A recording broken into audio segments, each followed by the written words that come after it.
Pastor Joey here, and today I am joined with Marilyn Swedberg, and we are excited to have a conversation with you today that I think is going to be really helpful for us as we are about a month in to our time staying at home and sort of dealing with this pandemic and some of the challenges that come with that. And as we were having a conversation recently, we realized that we're doing a lot to address our physical health and even a lot with our spiritual health. Thank you so much for staying connected to us. But amidst that sort of comes this extra challenge of stress management. And as we have this extra time that we stay at home and we start to deal with the challenge of just not seeing people for an extended time, or some of the stresses that come with the financial situation, or even just people that we know that may be sick or struggling in some way with the situation, it can be hard to deal with the stress. And sometimes it can kind of creep up on us and we don't even know what it is when it's happening. And so we wanted to take a little time just to talk to you about that, answer some common questions that we think there would be, but also help you get connected to ways that you can receive some help. So I'm excited to have Marilyn joining us today because she has a background in psychology counseling. And so she's going to be able to sort of speak into this in a really unique way. And so I'm excited to hear from her. So thanks for joining us, Marilyn. Thank you. It's fun to be here. Good. We did measure 6 feet. That's right. That's 6 right. feet. So we're good.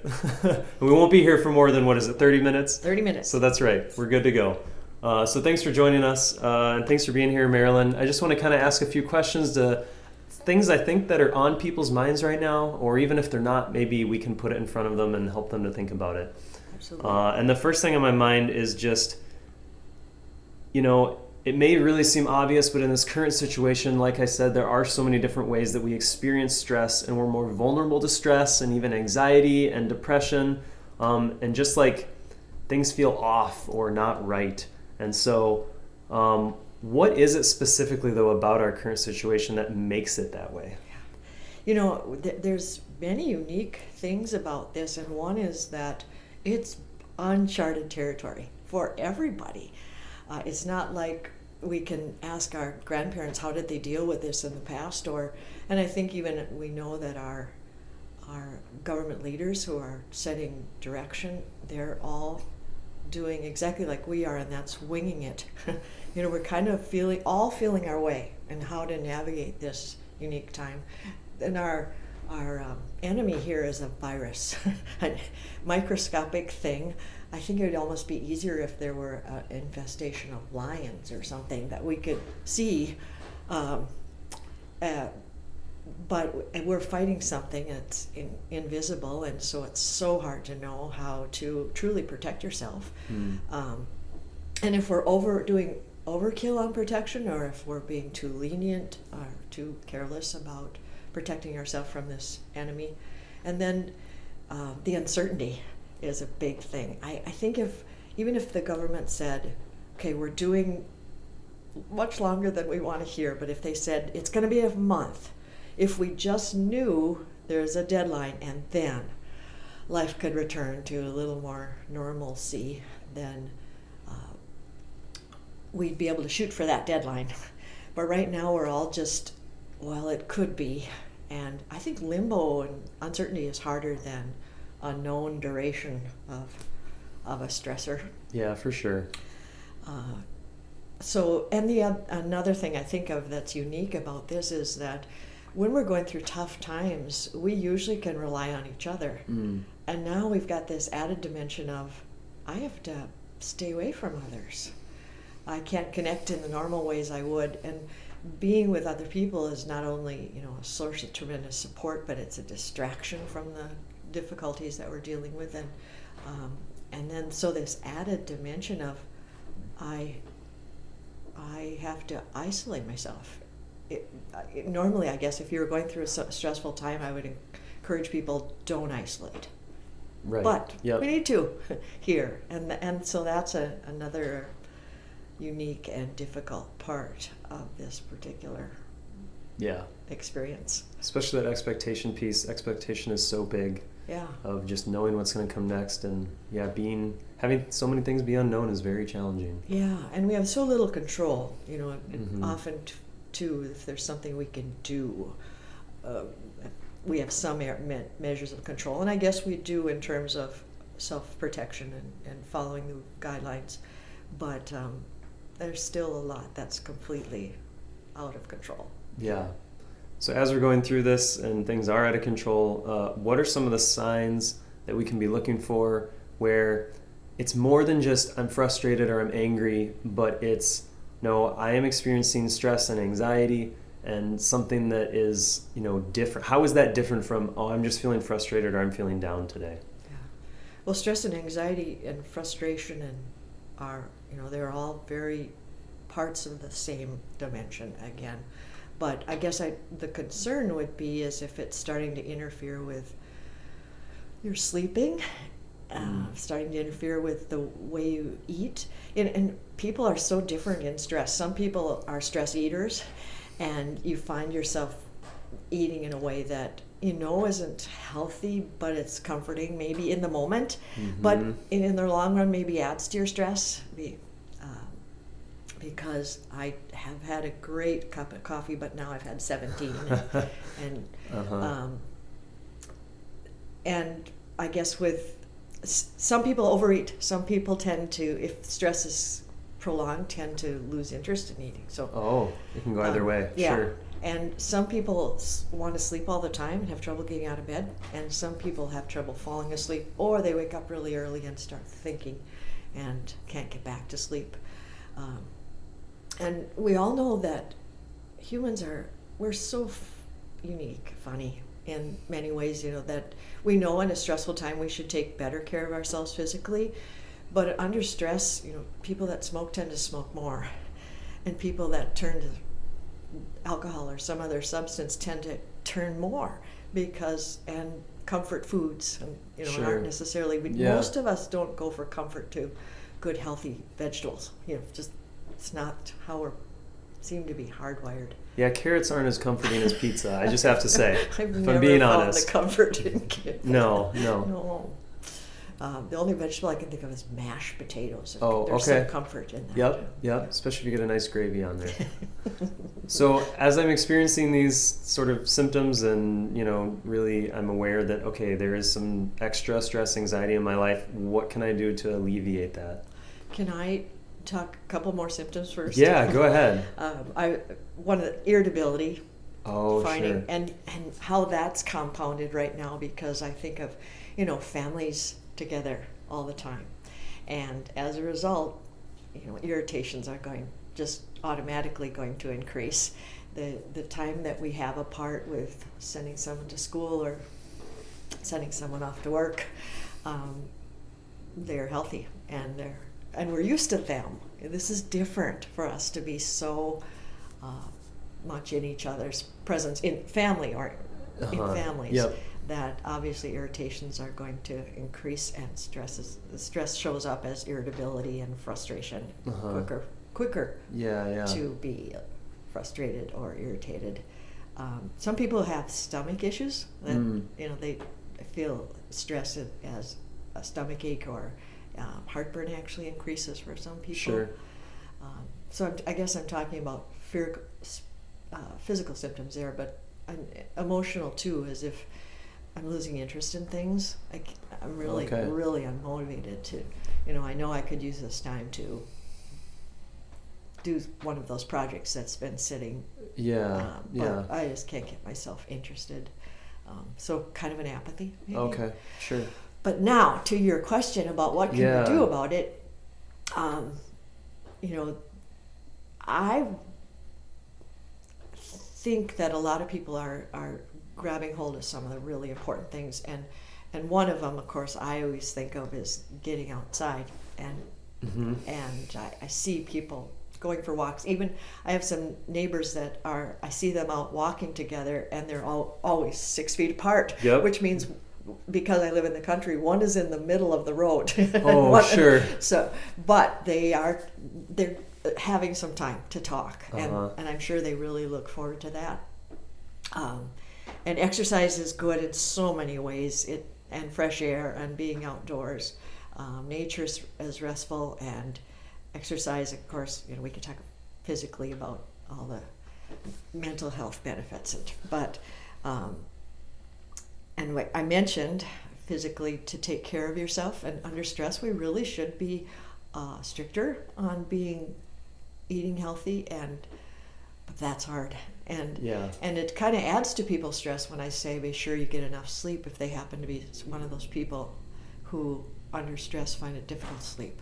Oh great, now I'm making it worse. Kind of adds to your pressure, but getting rest when you can. I really appreciated that you've gone through the Psalms. It's been fun. We have some unique ways to cope with stress as believers, because the Psalms are so rich in that, because they help us. They deal with all aspects, all borders of human emotions, from all the gamut, right? From deep distress to exhilaration and excitement. And I've loved also the focus on some of the richness of the old hymns. And all the theology and comfort in them. I guess another big part is using this time to draw close to God, because as believers we have this added dimension again. The Lord says don't just tolerate suffering, but he says you can be joyful in suffering. And only, I guess, if we really truly desire that the Lord would use this time to build perseverance and proven character, and proven character. It's a really interesting reality there, that we have this ability to be joyful in suffering, which is great on the one hand, and on the other hand, it's sort of this like, I don't feel like being joyful right now. Exactly. Why are you telling me that I need to be joyful in suffering? Yep, it can just add to your stress. One pastor I remember from our early marriage taught us the phrase that sometimes he thinks of rejoice as, if in the moment I can't think of anything to be joyful about, I replay old joys. So I remind myself of the times that God's been faithful in the past. Keeping a thankfulness journal during this time of just those little ways that we saw God that day. So we saw God meeting our needs. A phone call from someone that really meant a lot, or I guess another really valuable way to deal with the stress here is to get your mind off self. And I see a lot of people in our church doing that, reaching out to others, setting your mind creatively to think about, I wonder what I could do today to help someone else. As we're thinking about how to help others, something I've noticed, even for myself, that's been really helpful is just staying connected. And so what are helpful ways that I can connect with other people to sort of help them specifically with their stress, their anxiety levels? I think for a lot of us, sometimes it just helps to verbalize all the things, all the stressors, what we're missing, what we look forward to, maybe even the what ifs that add to my anxiety, to just say them out loud. So one of the things I think we can do for each other is to just be a good listener. It's kind of a forgotten art in our culture. We're pretty good at talking, but sometimes we're waiting for them to breathe so we can start sharing our wisdom, as opposed to just really trying to understand what they're going through. And so those phone calls may not seem like a lot to you, but they might have been a lifesaver for someone. So setting aside some time to really ask people how they're doing when we have a chance. And again, like you've mentioned to me, and I think I hear everywhere, is we are so blessed to be in this technology age, and not have to resort to letters or although I will say, if I received a letter, that would be very encouraging. Letters are fun too. Maybe that would be another really good idea, would be to send a note.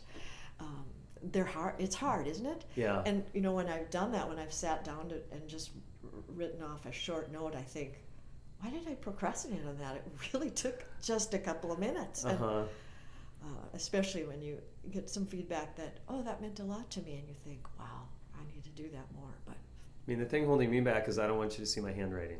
So that's, you said, as you said, people in my generation, we grew up with technology, we're comfortable with it. What we didn't grow up doing so much is writing. Yeah. So I can type it, so there we go. I'll type a letter and put it in the mail. You can type a letter That's right. and I still think it would be meaningful. But then at the very end, you could, like Paul, say, I'm now writing to you in my own writing. Sure. Yeah, end. That's really good. That's good. Something I thought of as we were just talking here, me and Caitlin had this conversation yesterday. We were out for a walk, and she has a friend who mentioned that she was trying to find activities in her life where she can sort of be completely immersed and sort of unplug from what's going on right now in our world, and found it really helpful. So we talked about that with each other, like, what is that activity for you and for me? And for Caitlin, she had been getting into knitting lately, and so sitting there and knitting something while there's a movie on was a way to sort of fully engage her brain, where there's this auditory but also this physical. I'm working with my hands, and for me, I mentioned yesterday I had a day off, and so I called a friend and we played board games online. Again, thankful for technology, and just to be able to have conversation on the phone while interacting over this game. And he was teaching me a new game, so my brain was fully absorbed in what was going on. But whatever that thing is for you, that you can be fully absorbed and not be thinking about whatever your daily stressors are, I think can give you an escape. Yeah, that's a great thought and good plan. And maybe sometimes we need to brainstorm together about, we don't even know what that is. First, for me, of course, a really good book can do that. And yeah, so that's how I think we could help each other, is just by asking, your spouse, your family, like, what is that for you? Yeah. And then enabling them to have that time and space, whether it's, I'm going to take the kids for a little bit, and, you're going to go have this time and space to do that thing. Yeah. But we need that for each other. Maybe we could even creatively think about what some of those hobbies that we've thought, I've always wanted to learn to. And yeah.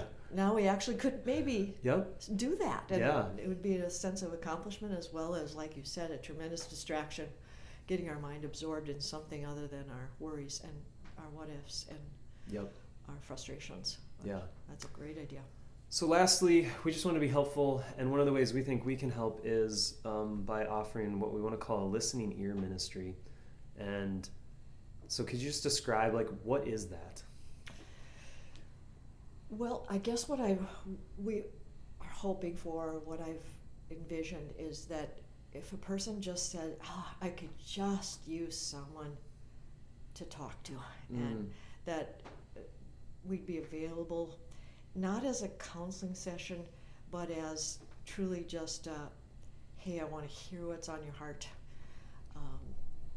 I want to pray with you about this. I want you to know that I care. I want to share ideas and suggestions with you if we have those for each other. But just as an opportunity to connect with someone else. And a lot of times we get a whole lot of clarity when we just verbalize it. We have a lot of thoughts swirling up there, but when we express it to someone, we somehow those thoughts have to get a little bit more cohesive, and we gain clarity as well when we're trying to explain it to someone else. Yep. So, as you and I have talked about this, we talked about just we would love if people felt like I need a listening ear, that they would feel comfortable enough to call. And you mentioned that you would really enjoy that, being that listening ear for people as well. And we, again, both thought it would be great to have someone, both a woman and a man, involved in this opportunity or this ministry. I'm sure many of you are being listening ears for other people right now already, but if we wanted to offer that, if that would be a benefit, that we'd be delighted.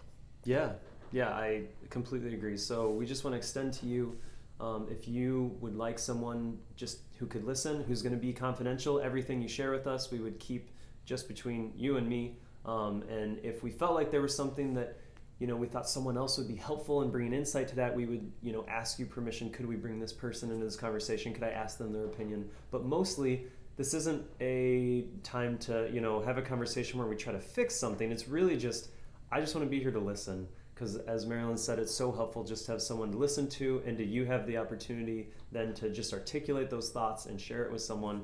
And it can kind of ease some of the stress. Sometimes when there's something burdening us, it's helpful just to say it out loud and call it what it is. And then we can call it out and say, yes, this is what is burdening me right now. And we'd also love to just pray for you at the end of our time. If you're comfortable with that, if not, that's fine. But yeah, just want to invite you to be a part of that opportunity. And even if not, we just wanted to have this time to share and have a conversation about stress and anxiety and some of the ways we can deal with it and cope with it, because it's not something that is commonly talked about, but it's okay. We all experience this at certain times in life. And right now is one of those times where we're much more likely to experience it at a heightened level. So thanks for kind of listening in on our conversation. We hope that you found something that is helpful. If you have more questions, we'd love to talk to you either through listening ear or you can email us.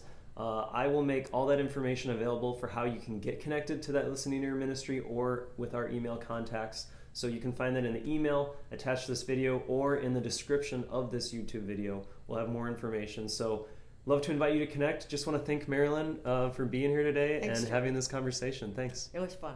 Good. Have a wonderful day.